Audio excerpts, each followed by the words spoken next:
Blog Talk Radio.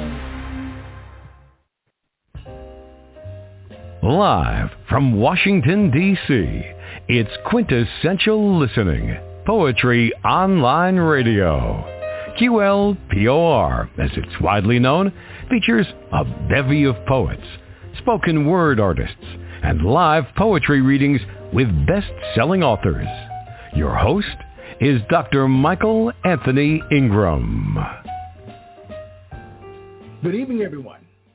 I'm delighted to have Francis DiClemente on the podcast tonight. He's an Emmy Award-winning filmmaker, an exciting fact in itself. But tonight, we will focus on his acclaim as a poet and author.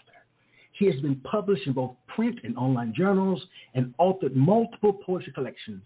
Tonight, we will discuss his latest collection, The Truth I Must Invent, published by Poet's Choice in this year, 2023.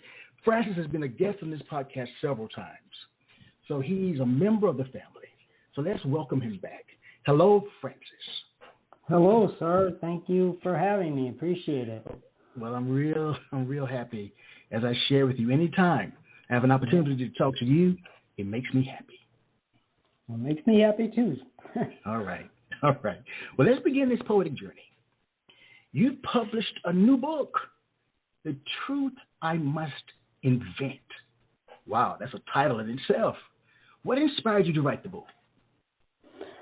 Well, I guess I'm inspired to write poetry all the time. It's just kind of like a natural means of expression for me. And so I'm inspired by, different images, sounds, scenes from daily life, walking in the city, with my family. And so once I have, a good group of poems together, a good number, then I kind of sift through them and see what are some themes, what could work as a collection. And that's kind of how this one came about.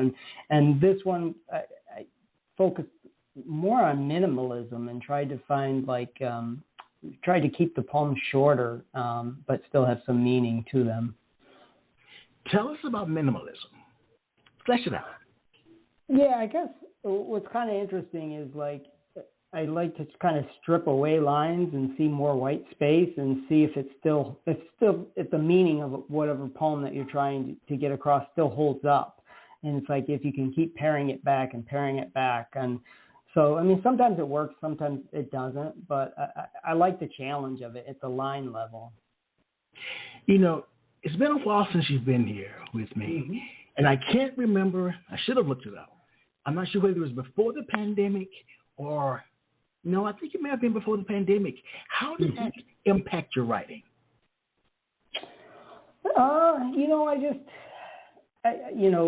Everything was so empty, but I was still going out for walks. And so I guess I was kind of inspired by that. And also, no one really knew what was happening. And so you kind of had the sand going through the hourglass and you never know when your time could be up. So I kind of wanted to write down stuff to at least, capture those feelings at that time, So I did have a few pandemic related poems, but it was challenging, I guess, for everybody. For everyone, you're correct. Mm-hmm. The title, The Truth I Must Invent. Oh, wow. I like that one. Tell me about it.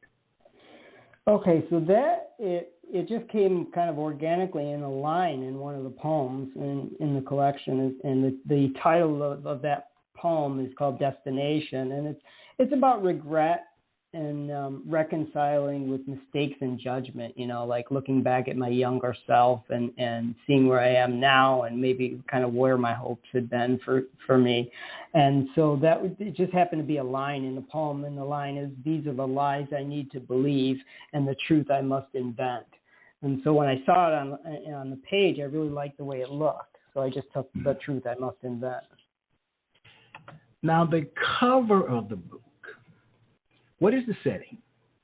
I got an image of Pexels, P-E-X-E-L-S, and the photo credit goes to a man named Engin, E-N-G-I-N, Yurt. I'm not even sure what country he's from, but it was a dark seascape kind of where you see a little bit of the sand and a little bit of the beachfront, and it was black and white, which I liked, and I thought it was fitting for the poems in the book, and it's high contrast, and then the publisher, Poet's Choice, did the design with it, and so that's how that came about. Now, in terms of the cover, now, like you said again, it's to me very gray and foreboding. Yeah. Are all the poems gray and foreboding? There's a light at the end of the tunnel. It is darker, but I hope that there's some, there is, some hope in there. A little bit of, there are a lot of dark themes in there. But I think there's also, a measure of gratitude and compassion for others that I hope to tap in a little bit. All right. So again, as you think about the book's predominant themes, flesh those out again for us.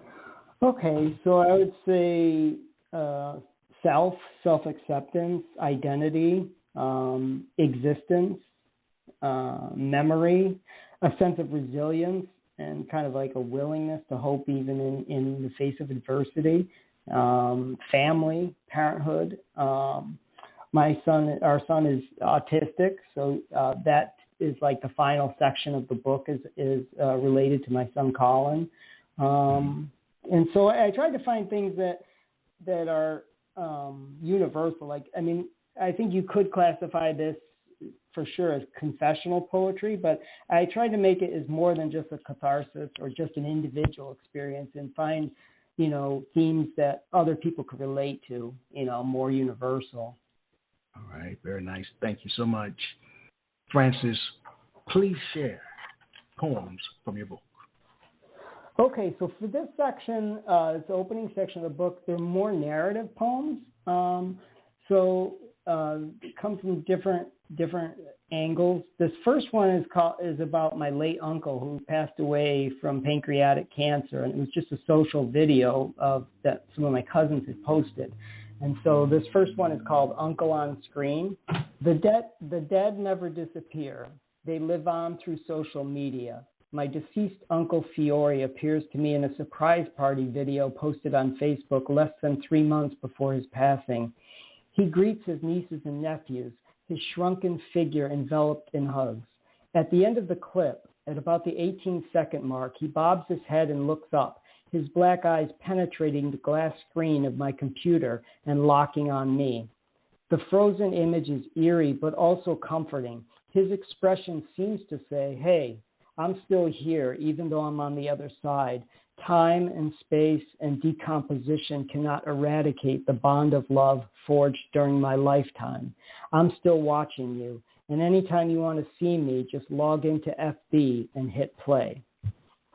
So that's the first one.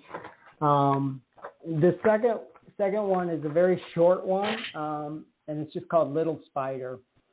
All matter clings to life. Even a brown spider fights to stay afloat before it circles the drain. This next one is called Halloween Screening, and these next two poems are kind of inspired by like pop culture things, and this is Frankenstein, so it's called Halloween Screening. You can't fault Frankenstein's creature for what he became. He never had a choice. He didn't ask to be born. He didn't seek existence. With an abnormal brain and cobbled parts, he can't be blamed for the terror he unleashed. He was only acting according to his nature. The real monster here is the man who created the creature. And this next one is close to my heart. It's called Man Inside Nighthawks. And the story with this is Edward Hopper's famous painting Nighthawks. And I've worked on a stage play, about a full-length stage play for more than 10 years. And in fact, I'm still working on another draft as we speak. So I'm just really inspired by it. And this just takes the perspective of one of the characters from that painting. Man Inside Nighthawks. I assume I was nothing before I found myself sitting here, staring straight ahead. I can't move my head. I can't smoke the cigarette pressed between the fingers of my right hand or drink the cup of coffee resting on top of the counter. I can't touch the woman seated next to me or talk to the other men in the diner. This is my life, suspended in warm yellow light, trapped in a soundless environment. No water running, no fan whirring or grill sizzling, no sirens or street sounds beyond the glass. Time drags on with no discernible shift, no transition to morning. Here, night never ends. Yet my mind still works. In fact, it never stops. I'm cursed with thoughts that run continuously.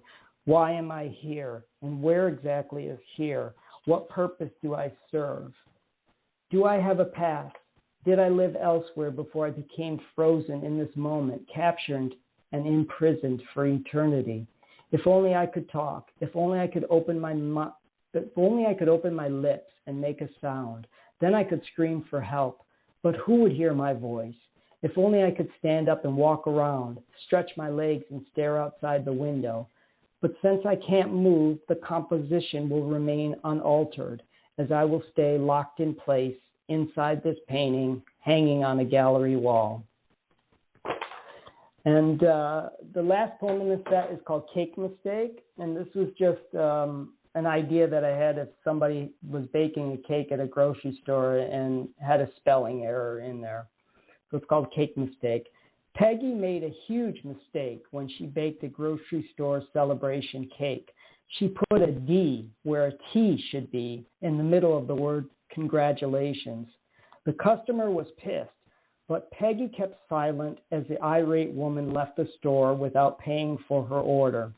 Peggy's manager docked her pay and yelled at her for making such a stupid mistake, to which Peggy replied, I never went to college and there's no spell check when baking a cake, and I'm sorry I screwed up, but I think that D will taste just as sweet as a T, so I'll take that cake home for my kids to eat.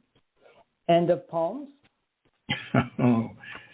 As always, Francis, I love your work. And I don't think I've ever asked you, do you view your ability to be able to write poetry as a creative gift or creative art? A little bit of both. I think a gift in the sense that I'm gifted with the desire and the compulsion, really, and the sense that, whenever I'm scribbling in a notebook, most of the time the thoughts that come immediately out come in the form of verse. I think the art comes in like the revision part of it and going through it, line by line, draft by draft. So a little bit of both. Okay. Now, again, you're very prolific. Mm-hmm. During the selection process, because you're prolific and written countless numerous poems, how did you decide which poems to choose? Yeah, that's a challenge. I think you have to cull and revise and cut, but sort of the way I do it is like I will just have like a raw word file of like unpublished poems, and that I'm working on, and it could be like 150 pages. It could be a lot. And so what I'll do is I'll just print those up, and they won't even be like finished poems a lot of times, but they'll just be like a draft, like the first draft of it. And then I'll just go through them like on paper and say, yes, I like this. No, I don't like this. Yes, I like this, until I get like, a good set of them. And then I'll print it up again and go through it like line level and then spread them on the floor and see like, okay, these poems seem to go together here. These seem to go together here. And I kind of like to divide a book in sections, because I think as me as a reader of poems, sometimes you get bored if it's just like, a long line of poems and there's no break, almost like no chapters in a novel. So I like, if you have section 1 and section 2, and it's like, okay, if you don't like that one section, then you just have to wait until you get to the next one. So at least for me, that's how I like it. And it keeps me interested too. They're very important. You are a seasoned poet. And allegedly. What makes music? Allegedly, all right. what makes poets different from other people, you think? What makes poets different from other people? Yes. What makes us different? Yes. I think it's just observation, being open, and taking advantage of like openings that almost like the universe gives you. You know, like, oh, that sound, that woman who's shopping there, you know, the way the light hits, you know, a particular flower or a bridge. It's just to me, it's just noticing it, and then, you know, finding like an opening to some type of art, some type in a poem. You know, just starting somewhere and then going from there, and just being open to the process of it, I guess. All right. Now that's the macro question. The micro question is, what is the one thing that makes your writing unique and different from others? Ooh, that's hard. That's hard for me to say. Okay, Francis, why should I go out and buy your book? Oh, that's even tougher. I think I tap into something that a lot of people feel, you know, in emotions and wrestling with emotions, and I think, you know, people can relate to a lot of those things, and that, like I said, with a sense of resiliency and perseverance and kind of having some hope. And I hope, you know, that the visuals that are the word pictures that I make, you know, draw people in as well. But honestly, I don't know. But you keep on doing it. Yeah. And doing it well. All right. Please share some more of your work, my friend. Okay, so this set is going to take me back to my youth, through my parents, you know, their issues, and then, you know, as a kid I had a brain tumor on my pituitary gland, and that caused delayed puberty when I was growing up. So that's what this set entails, and there's another set of like narrative poems. This first one's called Looking Through Spindles. I climb out of bed and clutch the white balusters at the top of the stairs as harsh words fly behind walls too thin to hold my parents' rage. My sister creeps out of her room, shrugs her shoulders, and moves toward me in the hallway, passing the door to the master bedroom. She sits down next to me and whispers, "What happened now?" "I don't know," I say, and we listen for clues, trying to determine the cause of the latest fight. Did Dad come to bed drunk and make advances on our mother? Did she recoil or lash out, scratching his eyes? But we hear no violent action on the other side of the white door, only voices laced with acrimony. And we remain seated on the stairs, exhausted but unable to fall back asleep. Zooming out, I see those siblings in a Polaroid image, sealed under a plastic sheet in a leather-bound photo album. And as the adult looking back, breaking the fourth wall, I wonder why this memory pricks my brain when so many others would illuminate my parents' kindness, decency, and exemplary work ethic. Why, when I could have chosen from a myriad of positive scenarios, does this one seize my attention, demanding to be chronicled? My mother and father are both dead and can't defend their actions, and I feel riddled with guilt for tarnishing their memories. I also understand that the truth doesn't always tell the full story. My conscience obligates me to explain that while Mom and Dad weren't perfect, they loved us and endured sacrifices to make our lives a little better. And while that's a weak way to end a poem, the wider perspective allows me to forgive my mother and father for being human, for being real people and not just my parents. And this next one is called Craniopharyngioma, and in parentheses, youthful diary entry. Craniopharyngioma gave me an excuse for being unattractive.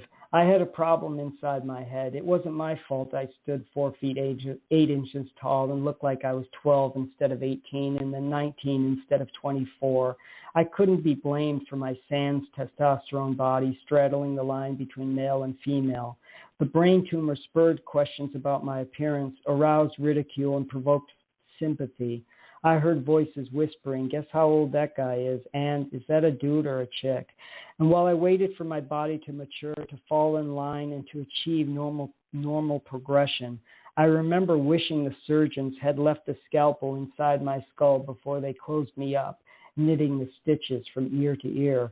I prayed the scalpel would twist and twirl while I slept at night, carving my brain like a jack-o'-lantern, splitting the left and right hemispheres and effacing the memory of my existence. And this one, along the same themes, is called Syringe Scene. I want to shed adolescence like a snake sloughs its skin, but manhood creeps up on me like osteoporosis or old age, masculinity delivered in 1 cc doses of testosterone injected into my ass. Then, delaying an orgasm, I hold back. If I slam the plunger, the drug won't absorb into the muscle. I must take my time to allow the viscous fluids to enter the body as the syringe becomes my mate in a union between flesh and the steel tip of the hypodermic needle. And the next one is called No Change. Late 1980s, Rome, New York, a boombox blasting on an outdoor basketball court. I am reclining on a red plastic slide, listening to Michael Hutchence sing the lyrics to the INXS song, Don't Change. I can't resolve my mixed up physical state, a half boy, half man with an amorphous androgynous body. There's no resolution for my situation. I can't force the change I need to grow, to mature, to be normal like everyone else. A basketball bounces on the court, the cassette tape spins, the next song plays, and music helps me to forget who I am in this moment, the person I haven't become yet. This is the last one in the set. It's called Retracing the Past. The crinkling of leaves and sowing trees, frost, cake, grass, and warm breath on glass all take me back to days elapsed, to a time that tested the courage of a soul still being formed, the tumor thwarting growth, the boy tightening his hold, the man kept incognito, shrouded in diffidence, abandoning his insurrection, striving for acceptance and yearning for a love that would never come. And that's end of poems. Wow. Francis, what do I say? I don't know. Wanting to engage in some kind of playful banter after hearing a set of poems like that seems so wrong. No, I think it's fine. Well, to me, I want to say, hey, how about those Yankees? You know? Yeah, hey, I love the Yankees. That's all right. Oh, because you share, man, such powerful words that are you in your life. Yeah. And actually, what's interesting is I'm like working on a memoir that's sort of based on that. I'm not in the editing stage of that, so I'm not sure when that's going to be done. But that's one of my main projects right now. Mm-hmm. Mm-hmm. So when you write, do you view yourself as being more of a storyteller or wordsmith when you write a set like that? I'd say more storyteller. Like, I think everything, like I work in video, I write short stories, essays, poems, and I think everything is sort of the narrative for me. Like, what's the hook? Because I think that's kind of appeals more to readers than great prose or great poetry as far as like a writer. I feel like I'm better storyteller than I would say a writer. Okay. I don't think I asked you the last time you was here, and again, it was a while. Mm-hmm. Does it hurt you to write poetry? If not, why not? No, I think it hurts me to not write poetry. Okay. Talk to me.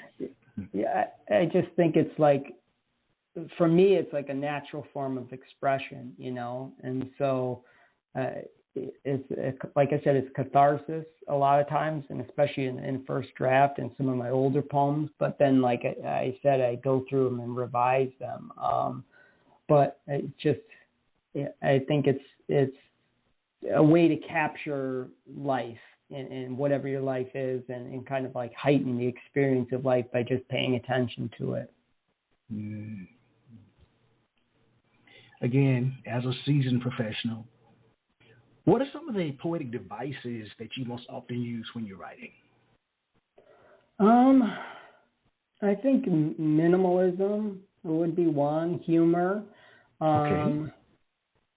You know, it's free verse. You know, it's like I think of myself. You know, I don't have an MFA. I'm not really an academic type, you know, poet.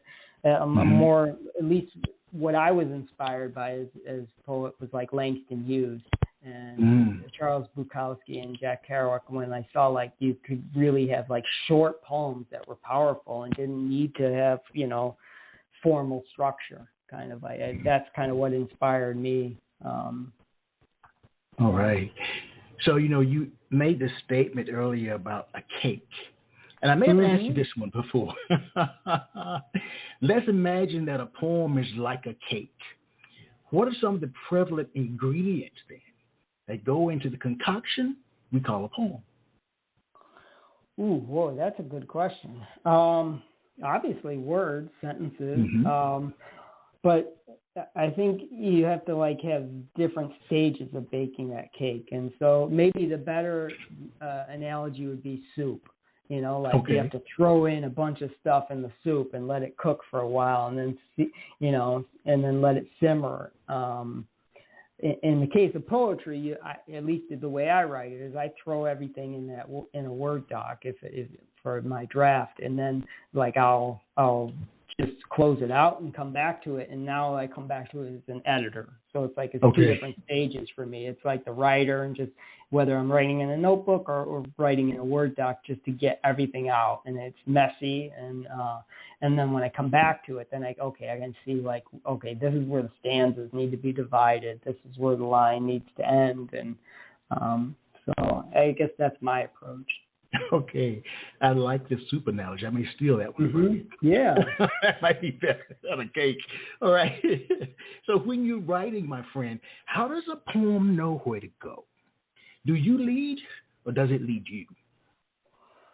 I think for me, it kind of leads me, you know, like after that first draft stage, you know, like when you step back and look at it, well, wait a second, what you're actually saying is that. And then I think it's just a question of being open to where it wants to go. And, you know, it's like, I guess, you know, like one way you think about it is like if you're a novelist, do you plot the whole story ahead of time?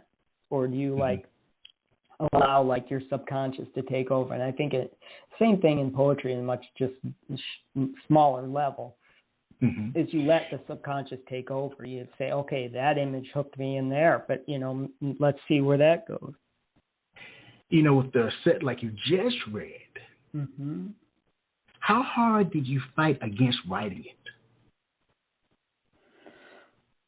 I didn't fight. I sort of like let it all out. You know what I mean? But then like I said, it's two different stages for me. Like, you know, that it's that like free writing, you know, let it all hang out kind of, and then come back and say, okay, you know, that's what you feel. Those are your emotions. That's catharsis. Okay, but what would interest a reader? You know, how do I make this, like, if a reader's coming to this, it's got to be more than just like what my experience is. You know, and I think in that set, like what you said, you know, why would anybody buy the book? I think, you know, even my experiences are individual and personal. I think in a lot of ways, people who maybe don't feel comfortable in their own skin for whatever reason could relate to a lot of those poems. Right. I'd like you to share with me, if you can, the titles of 5 poems in the book. Any 5. Any 5, okay. One would be Tentacles. Let's see, what else? Enchanted Forest. That's another one. Inner Antipathy. That's 3.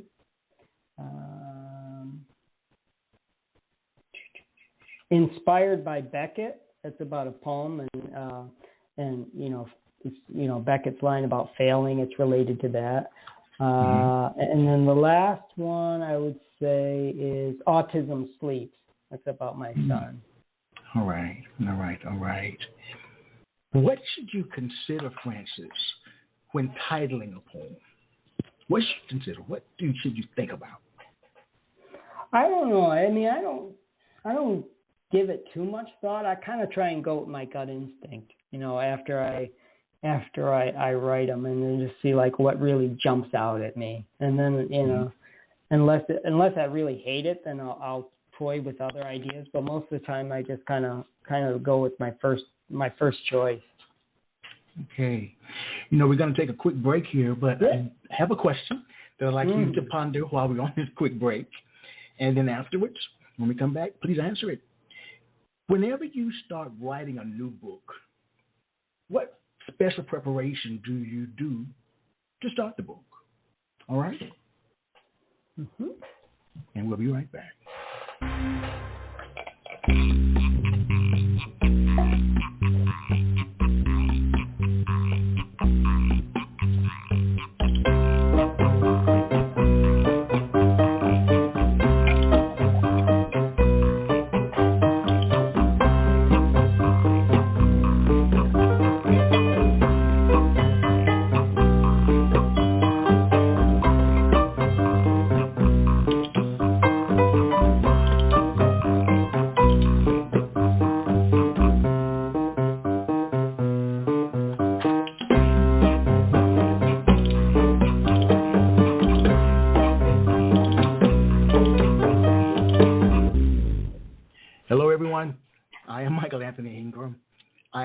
One of my favorite poets, one of my favorite people, Frances DiClemente.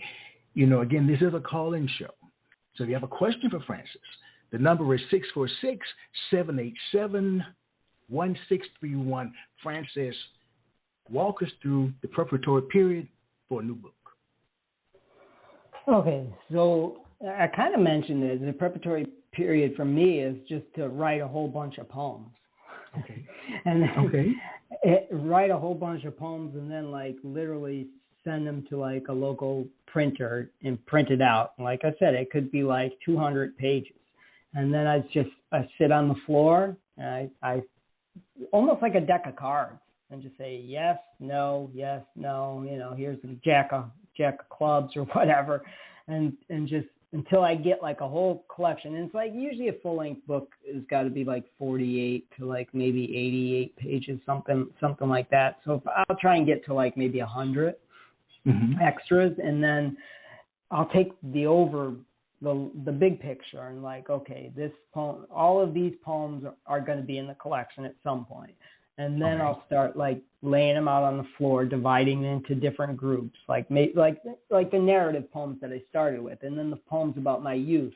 Those all gravitated towards one section, and then there's other sections that are like minimal, And this is just this example of this book, but they're all of my experiences have been the same process. I just start big and then cull and strip and take out, and then when I get all of the ones that I really like, then I go to the line level and go through multiple revisions. I'm glad I asked that. I don't know why it popped in my mind. Yeah. Are you saying that you could potentially start out with 200 poems?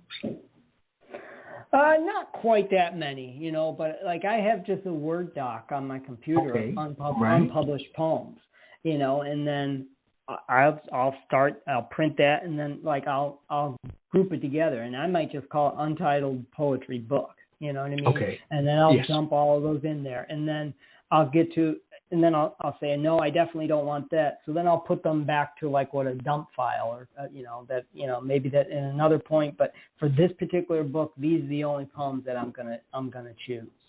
And then I'll revise and cut and trim and then go to each poem at the line editing level. Wow. But I mean, different poets have concepts, I particularly don't. I mean, I have an idea. I do have other projects that are actually one project that's unpublished that is a concept poetry book, really minimalistic and conceptual art almost. But all the other poetry books I had, they were just kind of that same process. When you write, and you write from a minimalist perspective, what do you do with the material that you strip? Do you create new poems from it or throw it away? Most of the time I throw it away because it's like, in order to get to that minimal place, I took it away. And it's like, okay, it's like I have now 3 lines instead of 6. Are these 3 lines better? And if they are, then I say, oh, then I don't need those other ones. But, and sometimes I may put them back, or like you said, maybe they become a different poem. But it's just, I don't know. It's fun to play with, to see like how much meaning you can retain when you keep stripping it away. And I like the way the white space looks on the page, and where I've done with this collection and my more recent poetry is breaking up lines instead of having like 8 lines run together, break them, 2 and 2 and 2, Here's a strange question. Do you become the white space? Do I? Wow, that is a deep question. I'm on a roll tonight, Francis. No, it's because of you. I do kind of have an answer in there. Okay. The white space in the minimalism, what I like is I think the reader fills it in. It's up to the reader to kind of like fill those white spaces and like to devise meaning or derive meaning from the white spaces. Like, it's open for interpretation. I think when you strip away a lot of stuff, more of it becomes open to interpretation. Well, that's one of the reasons why I enjoy having you with me. I always learn something. Francis, please share some more of your work. Okay, so these are going to be like a few minimalistic poems, and so I'll read a few more than just the 4, or they're just the 5. But so the first one is called Ending All Attempts. I have stopped bemoaning the memory of unreciprocated affection. And that's one poem there. This one is called Tentacles. I must free myself from myself, remove the fingers from around my throat.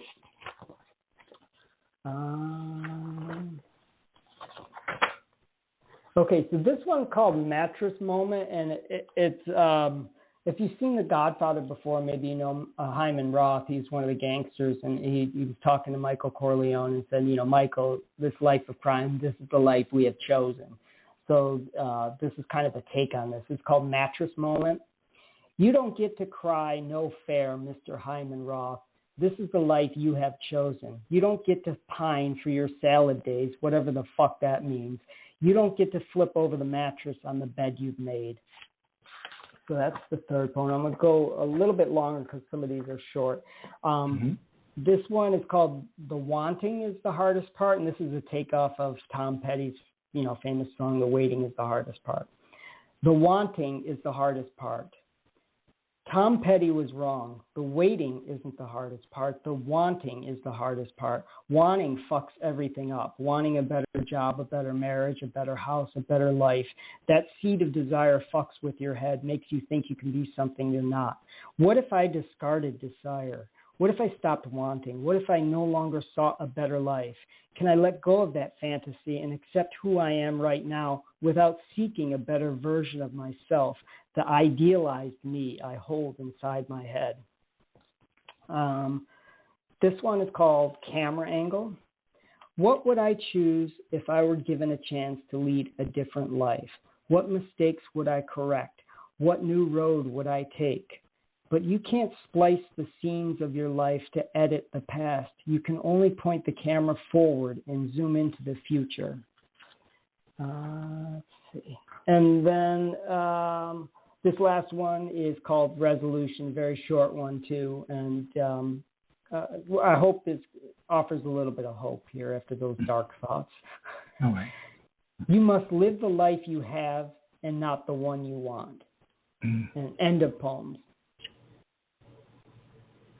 Okay, Francis, but that last one, I was settling in and you were done. That's it. I can read I can read one more for that set if you want.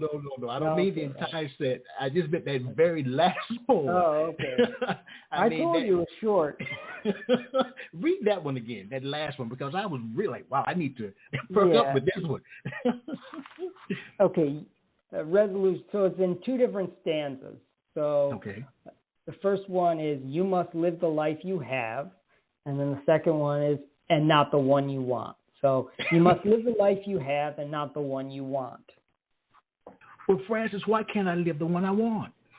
Because the universe is opposed to us, you know? It's like you don't get what you want in this life. You know, you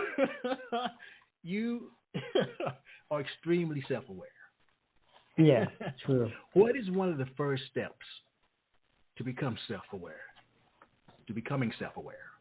I don't know. I think you know, understanding your strengths, your weaknesses, understanding your fallibility. You know, I mean, I'm Christian, so I'm a sinner. I'm fallible. So I think you know, recognizing that is part of it. Mm-hmm. Mm-hmm. Mm-hmm. Wow. Here's a fun question too. Mm-hmm. If you could choose another poet to serve as your mentor, who would that person be? Ooh, wow, that's a good one. I don't know. I mean, like I said, Langston Hughes was the one that really opened me up, because I just saw, like, you know, you could have these powerful poems that were, you know, very heavy emotions, and they could be short, and they didn't have to be formal. You know, you think of like one of my favorite is The Calm, Cool Face of the River Asked Me for a Kiss. You know, it's called The Suicide Note. I mean, you know, so I would say him for sure. I'd like to hang out with Charles Bukowski, but, you know, he might punch me or something. In terms of that Langston Hughes piece, do you have it with you by chance? I don't, but I could pull it up. Yeah, please. I'd like that very much. Yeah. I've never heard that one. You never heard that one? No, I don't think. That's like a famous one. And that's like, you talk about brevity, you know, and powerful message. I mean, it's called Suicide Note with apostrophe. Okay. And it's The Calm, Cool Face of the River Asked Me for a Kiss. So you get the image of somebody diving in the water. And it's just, I just love that poem. That was it? That's it. Maybe it's hard to hear over like the line, but if you were to see it on the page, it would really jump out you. The calm, cool face of the river asked me for a kiss. That's beautiful. Right. Now, with this particular book, are you hoping that the book resonates with a broad range of readers, or are you attempting to target a specific audience? I mean, I think any author wants as many readers as possible. But I think there are elements of the book that would appeal more to older people, you know, like past late 30s, 40s, you know, reconciling with, you know, your life and, you know, the choices you've made. And, you know, I think that for sure that would appeal to certain people. All right. So if you were to give potential readers advice before they open the book, what would you tell them? Well, I would warn them that they're going to be in for some dark stuff. But hopefully there's some hope there too. But you know, I know people do those trigger warnings. I don't necessarily know that you need that, but I just say there's some dark stuff. My aunt's a nun, and she was here visiting us, you know, and I gave her a book, and you know, I said, okay, Aunt T, just so you know, there's some dark stuff in there and some profanity. So when you're flying back and you're reading it, you know. You don't want to automatically combust.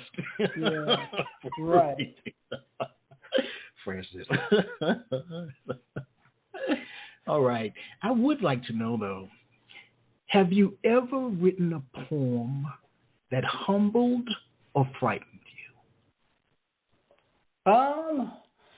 There's a poem that I wrote, that really humbled me because it was almost like I wasn't there. I was just a portal for it. Yeah. And I'm trying to find it real quick. All right. I love that. Yeah. I can maybe dig it up. Yeah. Let's see real quick. Okay.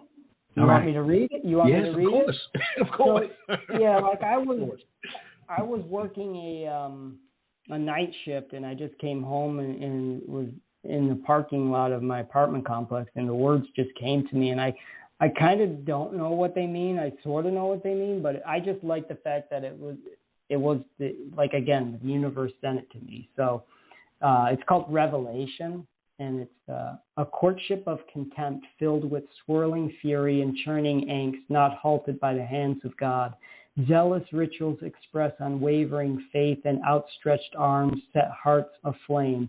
Trees topple under a crescent moon, a gleaming scythe that carves the frost-burnt night, and to root as fragments of identity rupture into paralyzing self-hate. So, yeah, like I don't know where that came from, but I was lucky, and really I just edited a couple words here and there, but it was pretty much in its original form. Well, maybe we were not supposed to hear it because it was really choppy towards the end, so I didn't get a chance to hear what you said. Oh, okay. Please share it again. Please share it again. Okay, sorry. That's all right. Hang on. Happens all the time on this program. Okay. You hear okay now? Yes. Okay, very good. All right, I'll read it. Okay. So it's called Revelation, a courtship of contempt filled with swirling fury and churning angst, not halted by the hands of God. Zealous rituals express unwavering faith, and outstretched arms set hearts aflame. Trees topple under a crescent moon, a gleaming scythe that carves the frost-burnt night, invoking stones to crush the gnarled root as fragments of identity rupture into paralyzing self-hate. Wow. How about those Yankees, Francis? Yeah. You can tell when I don't know what to say. Yeah. How about those Yankees? Yeah. Well, please share some more of your work. Okay, so this is another set here, and I hope in this section there's like a little bit more positive sense of gratitude and compassion. So this first one is called Fat Man Walking. God loves the obese man walking on the street. He doesn't penalize the man for his girth. That's because size is insignificant to the creator of the universe. Body fat and waist circumference hold little value when the gaze is directed inward, where it belongs, beyond the flesh, to the place where the soul lives. This next is a short one. It's called Empathy Required. Who knows another person's story? Who knows the sorrow they endure? What measure of empathy can we call forth within ourselves to see other people as more than objects to ignore? This is the title poem. This is called Destination. I am here, planted in this place, so I'll make the best of it. I'll drive a stake in the ground and put up a big welcome sign, convincing myself that this was the journey and the destination I had planned all along. Yeah, right. These are the lies I need to believe and the truth I must invent. Okay, this one is called Witness. And this was like a moment where I observed something, and this is what I was talking about, where like you have to take those opportunities when you see them to write things down. And it's another example of like I always have a notebook with me. You know, I know people write on their phones and stuff, but I can't do it, so I always have a little notebook with me. It's called Witness. I look up as a group of birds circles buildings in downtown Syracuse. I resist the urge to pull out my cell phone and snap a picture for Instagram. Instead, I hold my gaze skyward, letting the wind swirl around my face and the rain patter my forehead as the birds duck in unison behind a limestone structure, the moment preserved nowhere except in my mind. No pictures retained or sound recorded, no trace of the birds in digital form. And I think that's the point. That's life, a collection of these impromptu glimpses of existence built into a collage, a kaleidoscope of images demanding attention when presented. Okay, and I think I'll just do two more in this set, and this is called Being a Dad. Being a dad means improvisation. It means peeing in the sink when your wife and son monopolize the only bathroom in the apartment. Being a dad means admitting you don't know the answers, can't figure out the solutions, don't have a fucking clue how to stop that kid from crying. Being a dad means living with less money, less time, less sleep, less sex. Being a dad means loving your child even when you feel exhausted and aggravated. Being a dad means doing your best every day, but accepting the failure built into the equation of marriage and parenthood. Being a dad means grateful for the gift of being a dad. And then I will just read one more in this section. All right. And this is about my son, and this is kind of like a moment that we had together, but then my imagination went off in tangent. So this is a dark poem, but hopefully it has a little hope at the end. Fingers and hair. I run my fingers through my son's tangled mop of brown hair as he lies next to me in bed. It's 4:30 a.m. and we can't fall asleep. He waves his hands in front of his face, making stimming motions, and I imagine his head slamming against the windshield, a spider web crack forming in the sheet of glass and blood pouring from an opening in his skull. I press my hand to his head to try to stop the bleeding, but the crimson liquid slips through my fingers and stains the carpet and fabric seat covers.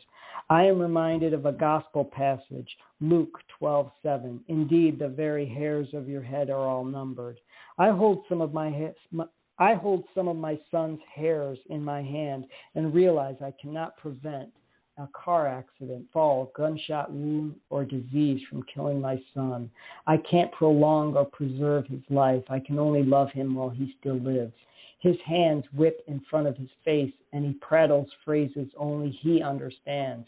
I bury my fingers deeper into the mound of his hair and whisper, "Come on now, sleepy time, Colin." End of poem. Wow. Yeah, a couple of seconds to allow that set to settle in. Francis, how would you describe your poetry in terms of what it communicates about the human condition? I think what it communicates about the human condition is that, like I said, we're all fallible. We all make mistakes. And a big part of it is, for me, is reconciling like what you can attain in this life, because it's what your hopes and your dreams are before when they meet the concrete road of the world. Sort of like George Bailey, he always wants to leave Bedford Falls, but he never gets out. And sort of like living with that. And so I like to entertain those ideas. And sometimes the dark poems that are in there, sometimes it's just a moment and fleeting that you get frustrated with the world, and then I'll capitalize on that and say, okay, that's how I feel right now. It's not how I feel all the time, but right now, okay, and then what does that inspire me, and then jot that down, and then go from there. I was going to say, it's funny, I had that conversation with someone earlier today that the way you're feeling in 1 minute could be totally different the next. Right. And I guess owning up to those feelings and say, okay, that's how I feel right now. But, at least from my perspective, I strive to make it more than just emotions. Like somehow it's got to translate to, like I said, it's got to be more than just my experience. It has to translate to a reader who's coming from a different perspective. Now, again, I go back to that word seasoned again. In what ways has your poetry changed since you started writing? Any big thing you can point out? I think I'm more rigorous with the editing. I think that's really big, where before I would be more satisfied with, a couple drafts. Now I'm not. I really want to hone it as best as I can. And I think also finding similar themes and grouping, collections according to those themes. Almost all of my poems gravitate to either narrative, where it's like a story and a lot of times that can just be like fiction too, like Cake Mistake, that was totally fictional. Or it's philosophical. Right. Would you do us a favor, my friend, and read a couple more, please? I know I'm putting you on the spot. That's okay. No. Just a couple more. I'd love that. I'll do this section.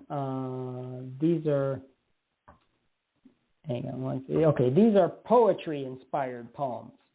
Okay. So like I said, inspired by Beckett. This is a short one. If you are a writer and your writing sucks, write some more until your writing sucks less. So that was...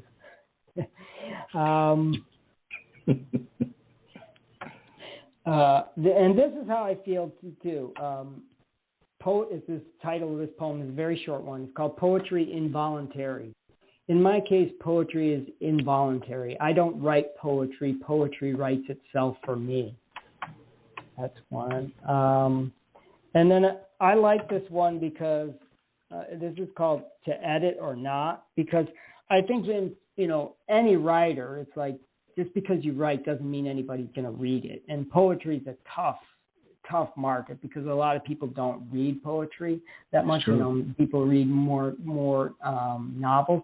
So I think you have to, that's one thing that I always tell myself. It's like, you have to write and just expect that you're going to get rejected and expect that, nobody's ever going to read your book. And you have to do it anyway. You have to have I think you really have You to are have truly a ray of sunshine, a ray of sunshine. But I think that's just the way I think. It's like, I think you have to have like the compulsion and the burning desire to do it no matter what. And so this is what this poem kind of like taps into. It's called To Edit or Not. Poetry demands precision. It requires you to nitpick, to identify and fix the flaws in your copy, or else abandon revision and celebrate the inconsequence of your mistakes, since no one's reading this shit anyway. So. That's okay. I like a pep talk to me. Through writing, the truth I must invent. Mm-hmm. What did you learn about yourself? Any new insights? Well, I think, it's like, I think I learned like all of these experiences kind of led me to this point, and I think it gave me some satisfaction to take those experiences and at least try to carve something out of it that resembles art, Mm-hmm. I guess, in sense of resiliency and to find hope at the end of the day, even when you struggle. Have your best poems already arrived, or are they on their way? Oh, I don't know. That's a hard one. It's like, that's hard.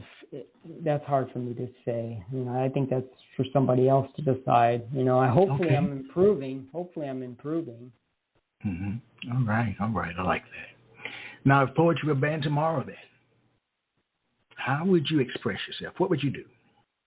Well, I think, I kind of considered myself an interdisciplinary artist or multi-genre, since I write poetry, I write prose, essays, short stories, and I'm like a filmmaker as well. So, I think I'd tap into film and photography, and I'd write, fiction or nonfiction if I couldn't write poetry.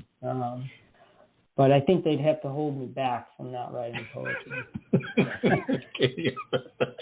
I did not know that you were a writer of short stories.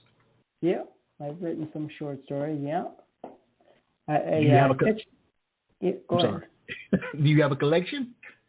No, I don't. My big prose project, like I said, is this memoir that I'm working on.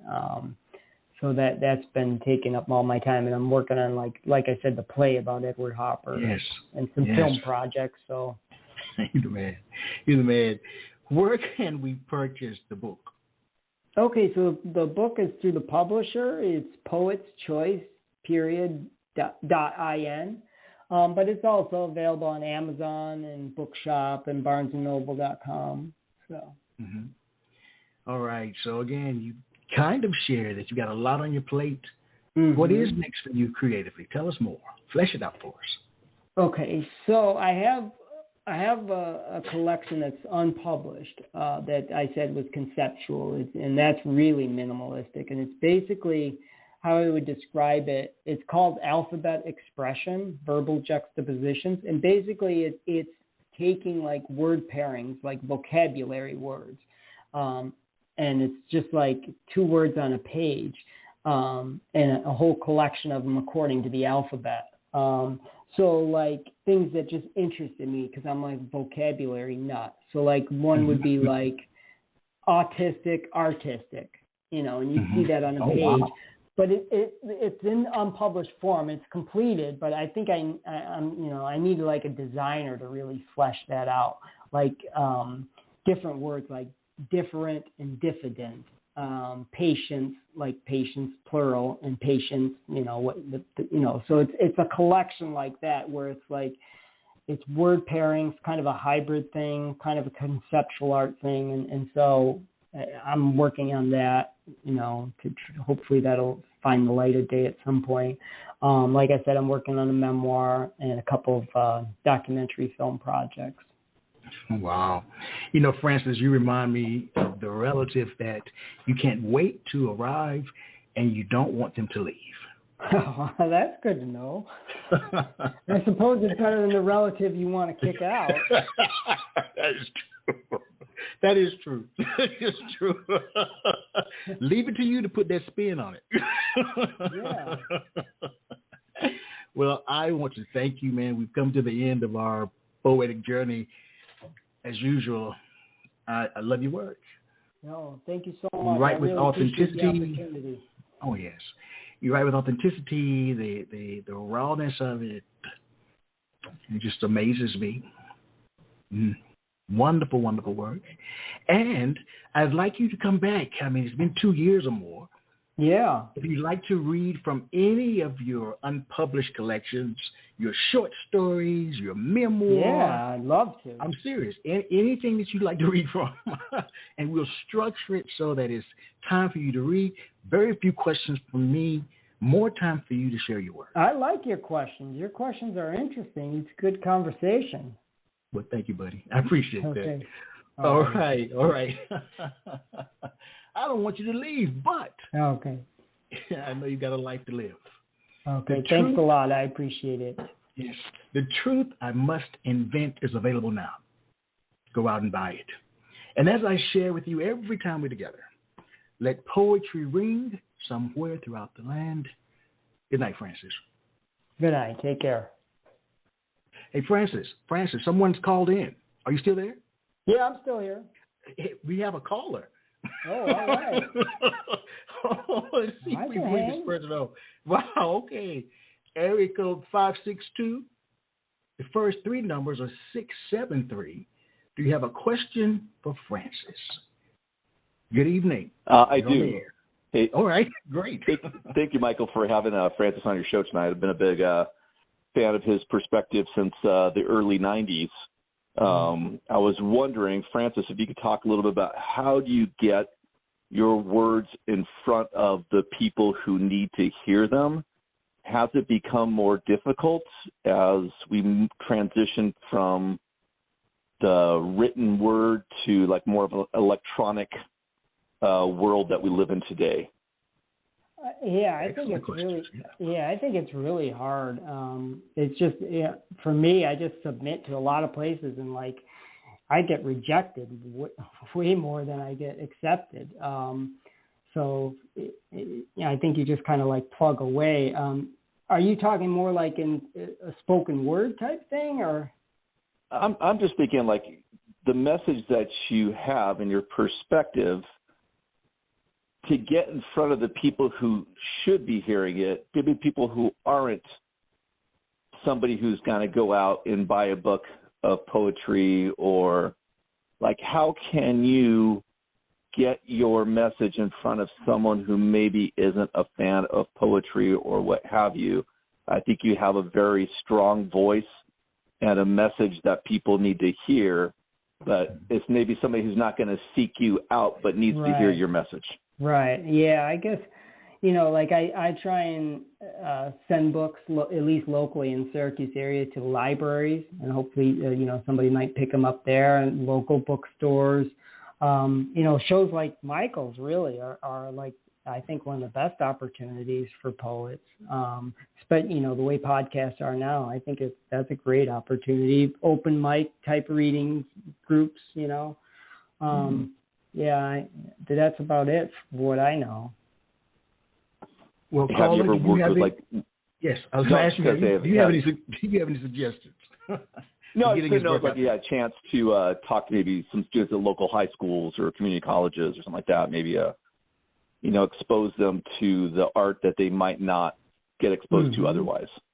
Yeah, that's a great idea. Wow. All right, well, thank you very much for sharing your perspective with the world. Yeah, thanks for the question. Appreciate it. Thank you. Fantastic questions. Right. Thank you, caller. All right. Okay, thank you. All right, everyone. Take care. Good night. Quintessential Listening, Poetry Online Radio, is available on iTunes, Spotify, SoundCloud, and Stitcher. You can also check out the website at QLPOR.com.